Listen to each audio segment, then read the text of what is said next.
Hey, what's up, y'all? It's Steve again, Harmless Rebel. Time for another hard rock and heavy metal update. Just kind of jump in. First up, I might have shown this before. I'm sure I did. Pulled it out though and gave it a few more spins. Probably my favorite album from my favorite metal album from last year. This is man, easily the best album in 20 years. From Blind Guardian. I would say this is their best album since Night at the Opera, and I actually, the more that I think about it, I like this better than Night at the Opera as well. But this is a complete return to form. I haven't liked at least their last three albums, have done nothing for me, and I guess Hansi sat down during the pandemic and just really took his time writing these. But just a fantastic album. So many killer hooks and guitar riffs in this album. Just brought them back to the forefront for me. I've been listening to a lot of Blind Guardian lately just because they've been finally repressing some of their albums that were getting into the $150 range. So I've been buying those up as I run across them. But this one, I was really shocked when I heard the first track. And the artwork, I'm not going to pull out the booklet. There's a really killer booklet, but you can see how nice the artwork is on the front cover. Just all really beautiful artwork. And the booklet inside is even cooler. The first LP, there's an issue with it. I actually had to take off my thin line needle and put on a cheaper needle. The thin line sits deeper in the groove and it was distorting like crazy. It sounds okay with a regular needle, one that doesn't go so deep into the groove. This is actually the second copy. I ended up buying the first copy, having the same issue. I was hoping to get a different color pressing, thinking it was pressed differently and it would get rid of that issue. It didn't. So I had to switch needles to listen to it, but still, it's a fantastic album, one that I highly, highly recommend. And it's, again, The God Machine from Blind Guardian. My favorite song on here, probably check out Secrets of the American Gods and Damnation. Check those out. If you dig those, I would definitely grab this album. The whole thing is fantastic, though. Next up, this was a really, really cool find. I was really shocked to find it, and I got it for about $150 less than what it should have been sold for. It is what it is, though. I don't know why he had it marked so low. He knew it was a promo copy because it was on the sticker, but a promo copy of Hotter Than Hell. So super killer pickup. You can't really see it, but these weren't white label promos. They all say not for sale right here. But these things are going for crazy money. So I was super stoked, and I couldn't grab this fast enough when I ran across this copy of it. Next up, Sacred Warrior. This is one that I have had for a couple of years, 2021. So I'm trying to get, I've showed this before. I've got all of these stacks. I don't know if you can see them down there of records. It's basically my inbox. And especially during the pandemic, I was running across some great deals. And right after the pandemic, as stores were opening back up, they were just trying to make some money. And I ended up buying so much stuff that I listened to an album today that's been in my inbox that I bought 5 years ago. And I'm just listening to it for the first time. So I'm trying to limit my spending and go through and listen to and decide whether I'm going to keep all this stuff here behind me. This is one I knew I was going to keep. I love this band. The funny thing is I never bought this album because it looks different. They've always been just a really cool 80s metal band, and this looks like they went like the death metal route based on the album cover. So I never bought this one. They did a vinyl pressing of it. I'm really glad to have it. It's just fantastic. But this is Waiting in Darkness from Sacred Warrior. Next up, so this company is Heavy Metal or Evil Dead Records. It's basically bootlegs. but they've been doing these demo series where they have 2 or 3 bands and they have their demos on there, which is very cool. They all have really cool artwork. I have one called the New York Takeover. There's a New Jersey Takeover and a California Takeover. This one's California, so you've got Laws Rocket, Scepter, and Violence. I would have been happier if they just left the Scepter off of here. It's trash. It sounds terrible. Not even worth listening to, really. But the Violence and the Laws Rocket demos are both killer, and that's really what I bought this for. And again, just really good artwork. I'm not sure why this is not as bright as it usually is. Let's see if I can turn this up.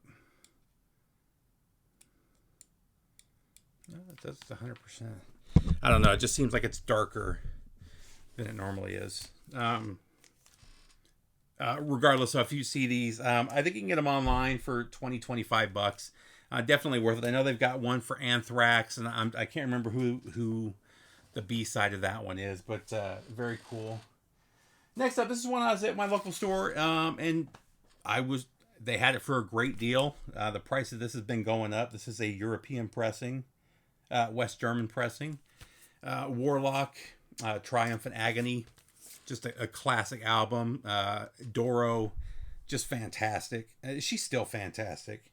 And she looks damn near as good today as she did back then. Talking about somebody that's just really held the torch for female metal singers for decades now. Next up, Into the Fire. I've had this one for years. Just pulled it out to spin it again. Excuse me. This was done by Buried by Time and Dust, who just always, they're like High Roller, just always put out great products. This one came with a 7-inch, a poster, a book, a bunch of other stuff. Definitely worth grabbing, though. Finally got around to spinning this one. I bought this on CD when it first came out in maybe 2007 or 2008. And this is one I've always gone back to. I've always really loved this live set. And I was really happy when they finally pressed it to vinyl, so I pre-ordered it. I got it in early 2021. It's been sitting there, again, in the inbox, in the stack of stuff. Really killer 3 LP, though, Megadeth, A Night in Buenos Aires.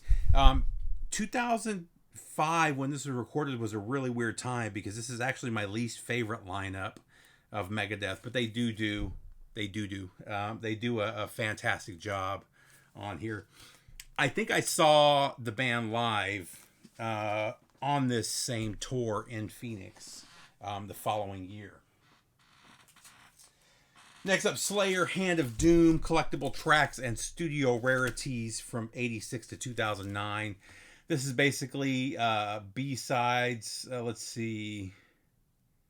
Yeah, all tracks recorded between 86 and 2009, previously released on rare and long deleted vinyl or CD singles, CD compilations, movie soundtracks, and Japanese only CD editions. So I actually have pretty much everything on here in one way or another. So you've got the Judgment Night track, the Nativity in Black 2, the Bride of Chucky. I had all of those soundtracks previously. The Less Than Zero track, which I have, but a couple of these are also in the soundtrack to the Apocalypse box set, which I also have, but still cool to have it on vinyl. And Vernian Records, it's a bootleg label, but everything they put out sounds fantastic. It's always really killer quality. Next up, just kind of polishing off my Municipal Waste collection. I'm actually going to see them in about 2 months with Sacred Reich, and I don't remember who else. Oh, Carcass. So really looking forward to that. I've never seen Carcass. Carcass has been a favorite of mine since I bought Necroticism when it first came out, and I've been a huge fan ever since. I'm really looking forward to that. But Municipal Waste and Sacred Reich will both be on the same set list. I've seen Sacred Reich a bunch of times going back to the 90s. But have I seen Municipal Waste? I believe I saw them last time they were in Phoenix. The last time they came through Atlanta. But Fatal Feast? The Fatal Feast, Waste in Space. And this is one of those bands I really avoided. No, I'm sorry, I didn't see them. I saw Toxic Holocaust last time they came through. I'm really just getting into a lot of these neo thrash bands. I didn't really like, I didn't really give them a chance when they first started popping up in 2010, 2012. I don't know why. Yeah, this one's 2012. And it was really seeing Toxic Holocaust that kind of changed my mind and got me to go back and listen to these bands. In my mind, I was just thinking they were copycat bands, but regardless, Municipal Waste. Next up, this is a band I love. I love tech thrash, progressive thrash, technical thrash, whatever you want to call it. And this band, they're some of the best at it. I just didn't have these two albums on vinyl. So I got these like 2 years ago and just finally got around to spending them. What year was this?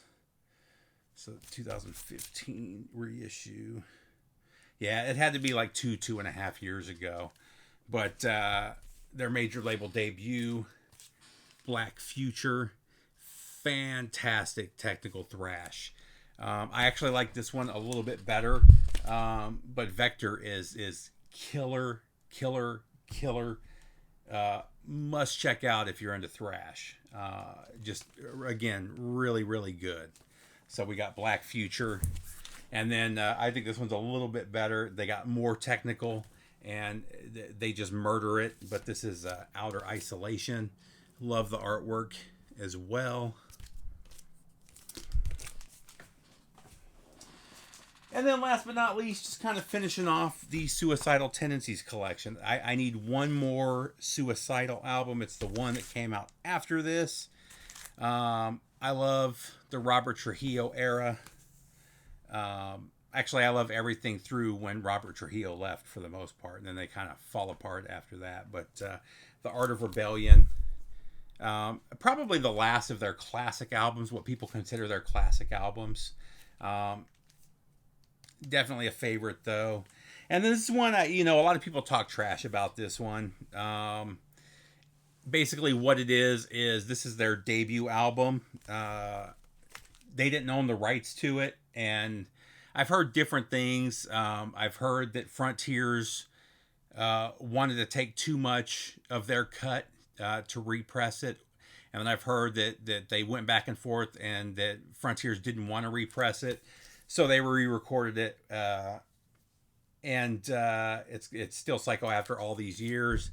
What I like about this, number one, Robert Trujillo's on here.